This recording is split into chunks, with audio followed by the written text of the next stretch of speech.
Доброго ранку всім. Так як Андрій сказав, я тут в місті пані Irene Jarosewich.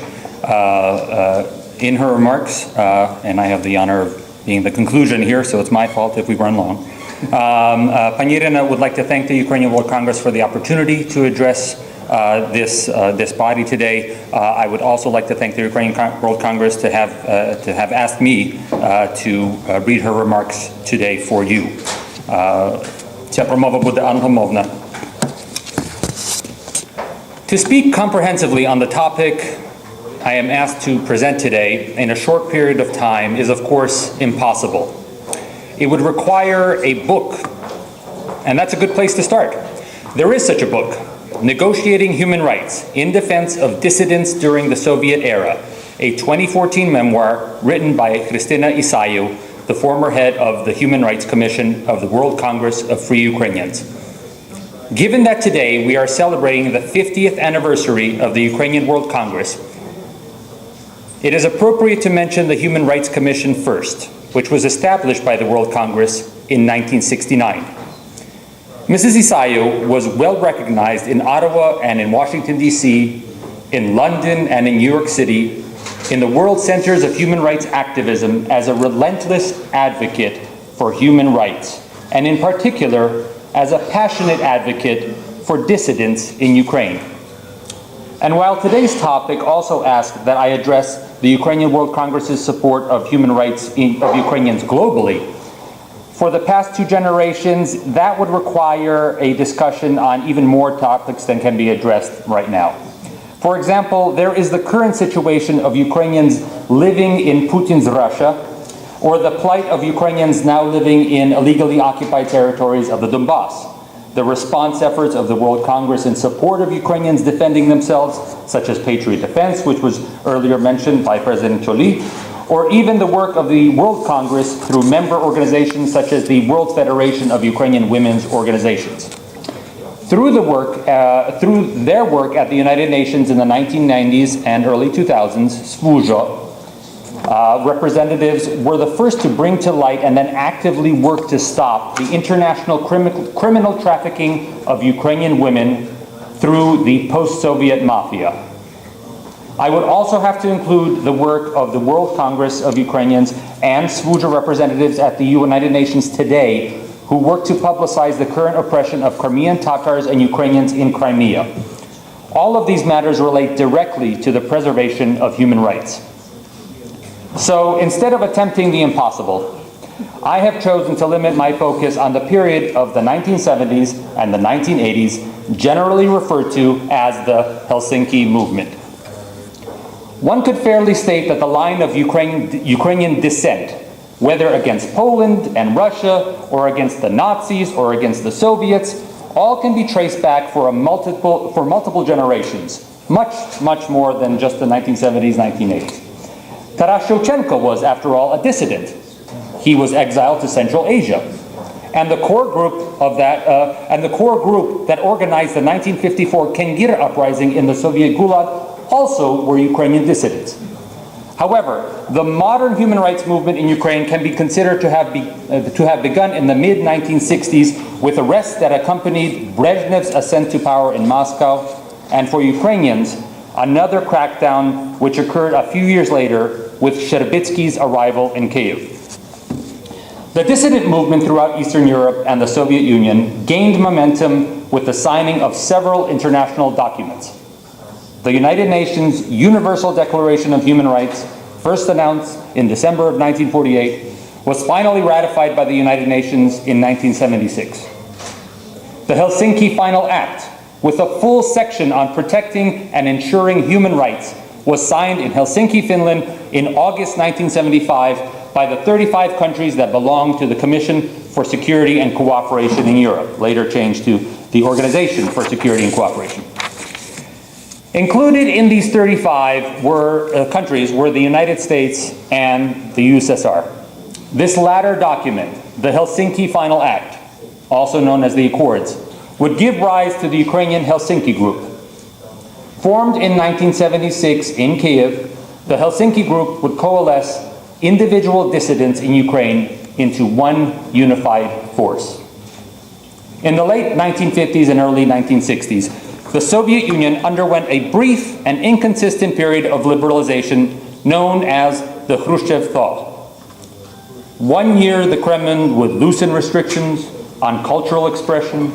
Then the next year, they would undertake a series of arrests for anti-Soviet activity.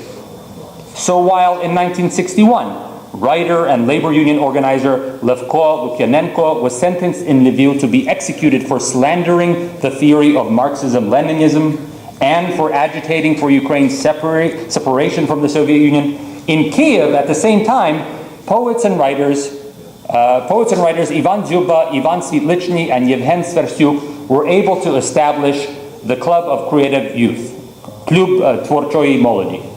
This club organized evenings of Ukrainian cultural events, such as public readings of Ukrainian poets, including the works of such masters as Lesya Ukrainka. By the mid-1960s, with the coming of Brezhnev, even this erratic liberalization came to a halt. A series of arrests began. Members of the cultural elite, Tvortsa Intelligentsia, that by Kremlin's definition included anyone with even a minor inkling of Ukrainian national or religious consciousness, were detained, arrested, subjected to monkey trials, and sent to the Gulag.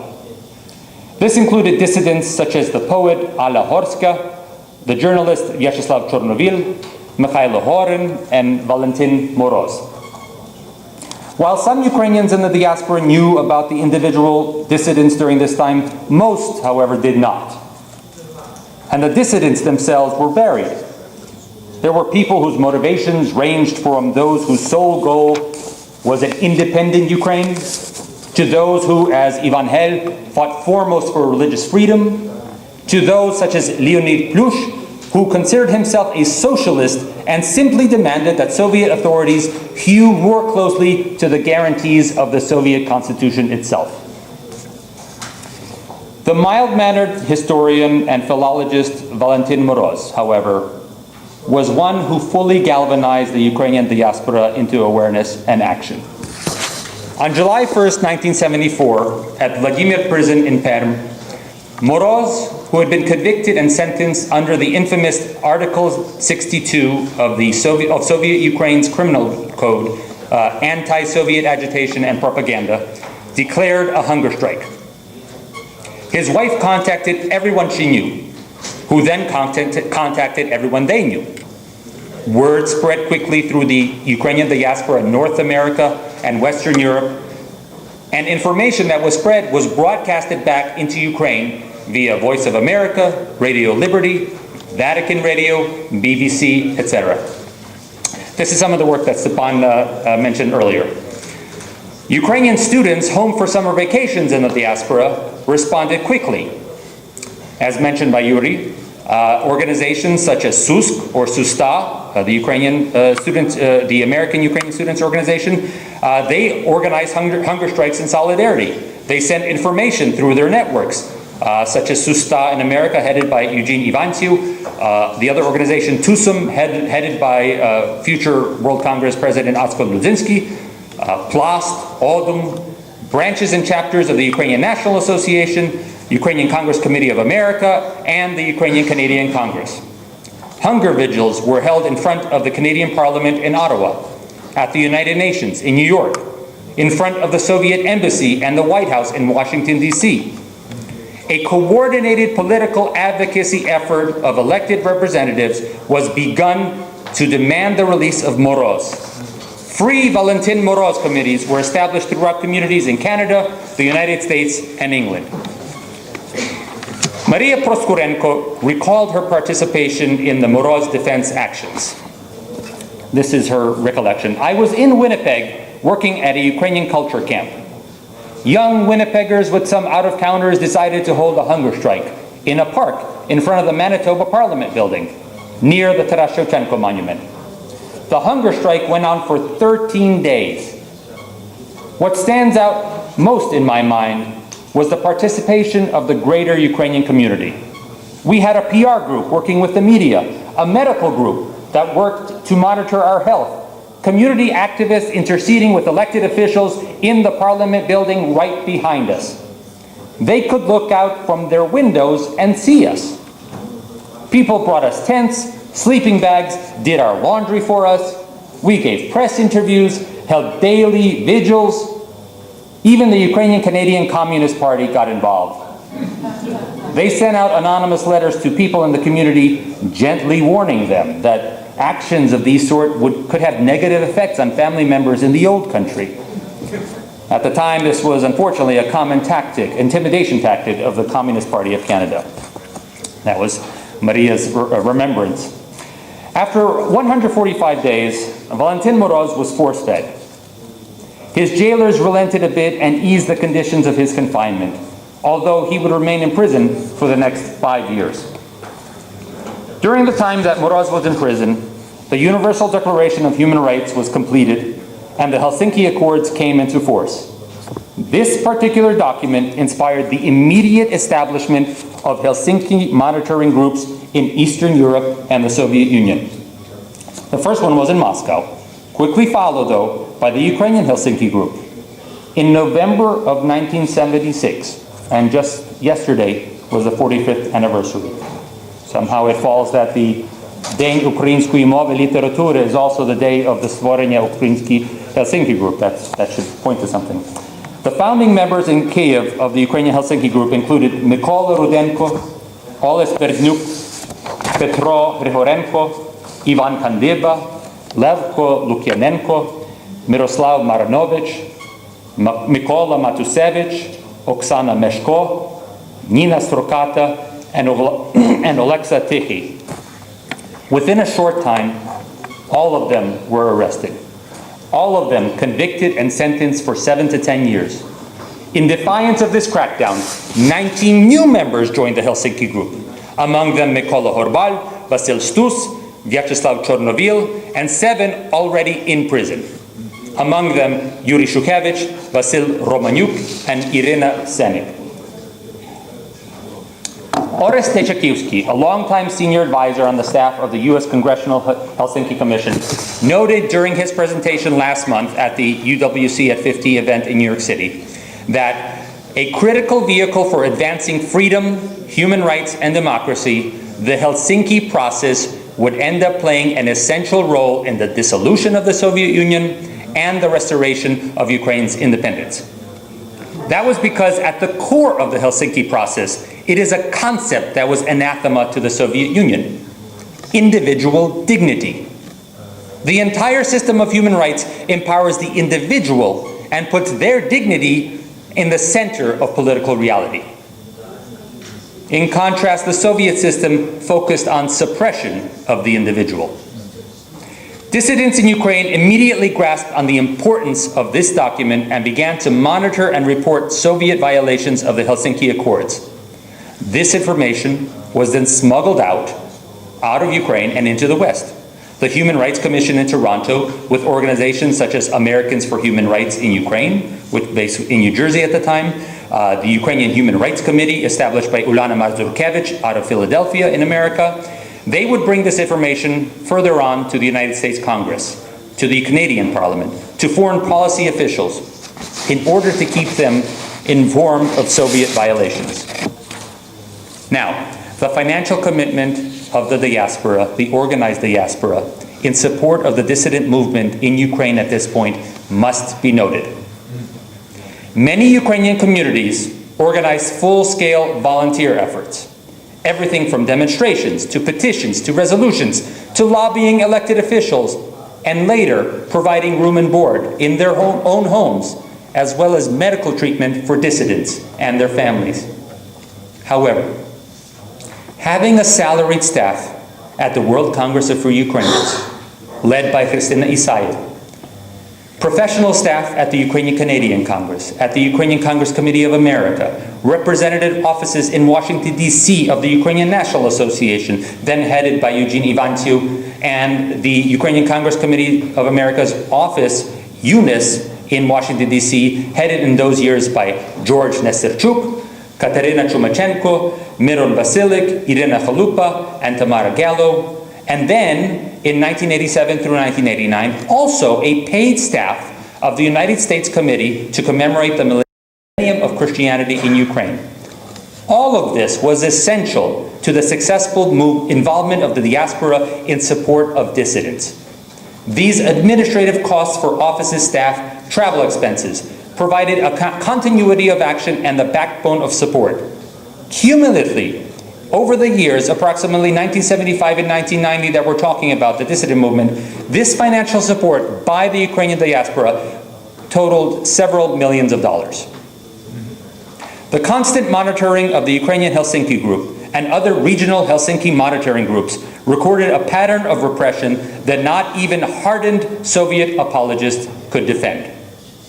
This monitoring information eventually trickled up to the willing ear of United States President Ronald Reagan, a leader who often in his remarks attacking the Soviet Union would cite specific actions reported by the Ukrainian Helsinki Group. In May 1988, during a trip to the Soviet Union, President Reagan insisted on meeting Soviet dissidents. Of those invited, 96 attended an afternoon tea at Spaso House in Moscow. Among those 96 were Vyacheslav Chornovil and his wife, Atena Pashko, Petro Ruban, Mikhailo and Ola Horen, and Ivan Hel.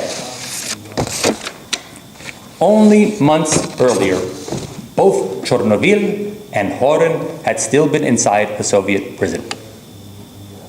Now, the US government estimates that there were, from all 15 Soviet republics at the time, approximately 35,000 Soviet political and religious dissidents behind bars between 1986 and 1987.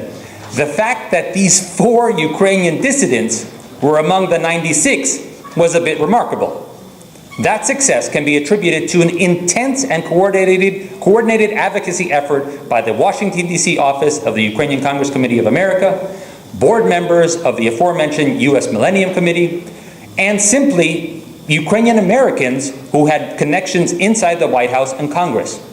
Despite the long-standing between tensions between certain diaspora groups, in this instance, a coordinated and full effort was made to make sure that several Ukrainians met with the United States President. And it worked. Lists of violations were not the only information smuggled out of the Gulag and out of Ukraine. An entire system of underground writing, letters, diaries, poetry, and books were transformed into a samedav, self-published texts. Outside of prison, in order to own a typewriter in the USSR, the typewriter would need to be registered and approved by local authorities. Of course, in the Gulag, there were no typewriters. Therefore, texts were handwritten in tiny, tiny letters on small pieces of paper, which would then be passed along from one reader to another. When that self-manuscript made it out of Ukraine and into the West, whether in paper, small pieces of film, 2 publishers were available to reprint these materials. Prolog, which published in the journal Suchasnist, or the publishing house Smoloskip, which ran out of Baltimore by the recently deceased and deeply dedicated Osip Zinkevich. Pan Osip's network of contacts among the members of the Helsinki Group was extensive. Some in the Ukrainian diaspora involved in human rights activism fondly refer to him as Zink the Link. In February 2016, in Kiev, Smoloskip published the book Oborona Ukrainskich Politycznych Wieźniów, a collection of excerpts from Zinkevich's diaries from the 1960s and 1970s. Like the Isayu book, this publication is another excellent resource on diaspora activities defending Ukrainian political prisoners. In the 1970s, Moroz was part of a United States-Soviet exchange. 2 Soviet spies, 5 political prisoners, Russian, Ukrainian, and Jewish. In the early 1980s, the Soviet Union began to allow certain dissidents to emigrate to the West, with the double goal of somewhat improving their international image while at the same time getting rid of the troublemakers. Among the Ukrainian dissidents released through the 1980s were Mykola and Raisa Rudenko, Nina Strukata and Sviatoslav Karavansky, Nadia Svitlichna, Petro Hryhorenko. Hryhorenko established foreign representation of the Ukrainian Helsinki Group in 1980. That group became an integral link between diaspora organizations and dissidents in Ukraine. In turn, back in the Soviet Union, during the same period, 4 Ukrainian political prisoners would die from foul conditions of their own confinement. Valery Marchenko, who passed away in 1983, Oleksa Tikhy, the following year, 1984, Yuri Litvin, also in 1984, and Vasil Stus in 1985. Ukrainians have often been acknowledged as having been the largest group of dissidents imprisoned in the Soviet Gulag system. In the West, however, knowledge of the struggle of Ukrainian dissidents, along with the struggle of dissidents from the Baltic states, the republics such as Georgia, often overshadowed by publicity of Russian dissidents based in Moscow, who had direct access to foreign correspondence, or Jewish refuseniks who staged protests outside of foreign embassies. While almost every Ukrainian dissident would acknowledge warm, even deep relations with fellow dissidents regardless of nationality or religion, information presented in Western media at the time made little note of the dissent in Ukraine. On the part of the Ukrainian diaspora, an enormous amount of effort at local and national levels was put into publicizing efforts of Ukrainian dissidents in contrast, usually, however, with little success. Among the negative aspects of the Ukrainian diaspora support of Ukrainian dissidents was the absolutely relentless disinformation, lies, threats of violence, and harm perpetrated by the Kremlin, all of which sucked the Hromada's energy and resources in a constant pace. In the United States, maybe one of the worst, if not the most important, maybe one of the most, if not the most important positive consequence of the activist network that evolved from the first Free Valentin Moroz committees were the strong relationships developed between elected representatives in Congress, which then led to a bill to establish the United States Commission on the Ukraine Famine in the 1980s.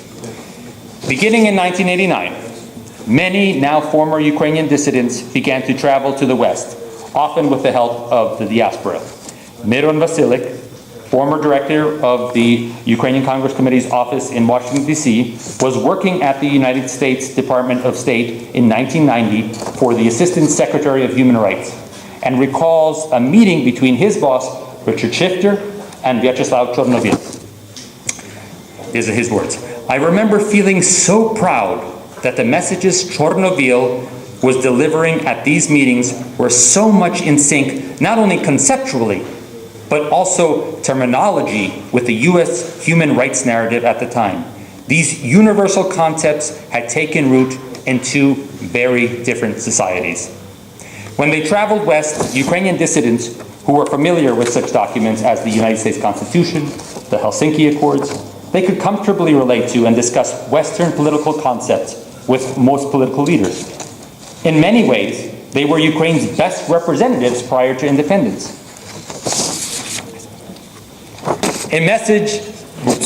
They sent a message to our leaders that in Ukraine, there were people who understood and admired the West and were willing to be partners. Another positive outcome of diaspora work with dissidents was when Ruch, the popular movement of Ukraine, was established in 1989. Ukrainians in the diaspora already had almost 2 decades with the dissident movement to develop skills, networks, contacts, gain experience.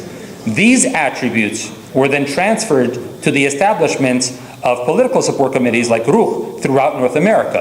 Support was also provided by the Ukrainian Republican Party, which had been founded in Kyiv in 1990 by former political prisoners such as Stepan Khmara, Lev Kolukyanenko, and Mikhailo Horin. As the 1980s ended, Moscow began to release political prisoners from the Gulag under a general amnesty announced by Premier Gorbachev. One of those prisoners, released in 1987, was a dentist and author, Stepan Khmara. In November of 1990, the same month during which he was a co-founder of the Ukrainian Republican Party, he was again arrested on criminal charges of assault, attempts to seize state property, and abuse of authority. These were charges that observers from Amnesty International, who had come to watch the trial, stated were obviously trumped up simply to stop and silence Khmara. Khmara, a very outspoken opponent of the Communist Party. His trial, which began in January 1991, was dragging into its 8th month when the August 19 coup began. When Ukraine declared independence on August 24th, Khmara was still in prison. Immediately afterwards, he was released and given amnesty, Stepan Khmara, in fact, was the last and final Soviet Ukrainian political prisoner. Thank you for your attention.